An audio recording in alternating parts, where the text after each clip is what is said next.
Hello दोस्तों, आज हम लोग देखेंगे अलीबाबा से प्रोडक्ट कैसे मंगाना है, इसके बारे में जानेंगे।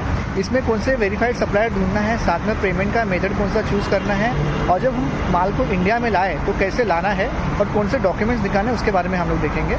मैं अभिजीत आप सबका स्वागत करता हूँ मेरे चैनल फाइनेंस विद अभिजीत पे। चलो शुरू करते हैं। सबसे पहले तो आपको जाना है alibaba.com पे।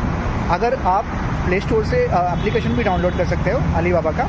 उसके अंदर जाने के बाद आपको प्रोडक्ट चूज़ करना होगा। जैसे समझ लीजिए आपने एयरबड्स चूज़ कर लिया, उसके बाद सप्लायर देखना होता है। सप्लायर में वेरीफाइड सप्लायर होना ज़रूरी होता है। अगर वेरीफाइड सप्लायर होगा तो सबसे अच्छी बात है। वहाँ पे आपने प्रोडक्ट चूज़ करने के बाद अगर अपने प्रोडक्ट कितने पे मंगाना है, कितना क्वांटिटी मंगाना है, कितने प्राइस पे मंगाना है, तो वहाँ पे क्वेरी बोल का होता है। तो क्वेरी पे आपको मैसेज डालना होता है सप्लायर को कि मुझे इतना प्रोडक्ट चाहिए और इतने रेट पे चाहिए। आप उसको डिस्काउंट मांग सकते हो, तो डिस्काउंट भी आपको दे देंगे, 20% डिस्काउंट ले लेंगे। अगर आप चाहते हो कि रीब्रांड करके, मतलब आपके नाम से भी रीब्रांड करके भी आप प्रोडक्ट दे सकते हैं, तो ये आप सप्लायर चूज़ करने के बाद, प्रोडक्ट चूज़ करने के बाद पेमेंट का मेथड आता है। पेमेंट में आपको जाना होता है, उसमें आप बैंक ट्रांसफ़र कर सकते हो, क्रेडिट कार्ड, डेबिट कार्ड से पेमेंट दे सकते हो।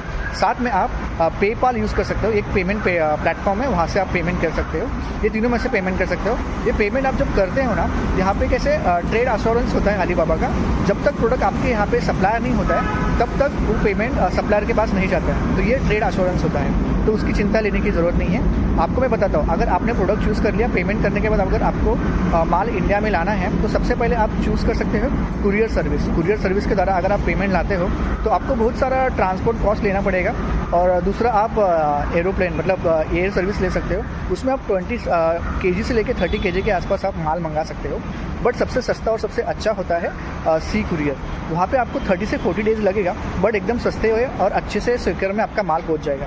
जैसे माल आपका इंडिया में आता है तो आपको एक्सपोर्ट इंपोर्ट का कोड दिखाना होता है, GST दिखाना होता है, और आपका KYC डॉक्यूमेंट, आधार कार्ड या पैन कार्ड, ये आपको दिखाना होता है। साथ में ये होने के बाद आपको कस्टम ड्यूटी पे करनी होती है। ये आपका सप्लायर जो पार्टनर होता है आपको मेल करेगा कितना आपको कस्टम ड्यूटी पे करना है। तो कस्टम ड्यूटी पे करने के बाद ये माल आपके पास आ जाएगा।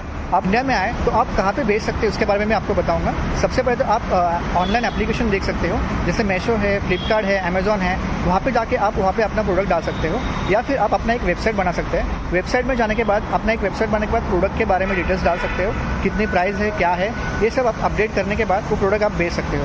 तो आपको दुकान खोलने की भी ज़रूरत नहीं है या फिर एम्प्लॉयज़ रखने की भी ज़रूरत नहीं है। आप ऑनलाइन प्लेटफॉर्म पे वहाँ पे डालकर आपका प्रोडक्ट आप सेल कर सकते हो। तो इसी तरह से आप अपना बिजनेस स्टार्ट कर सकते हो ऑनलाइन पे।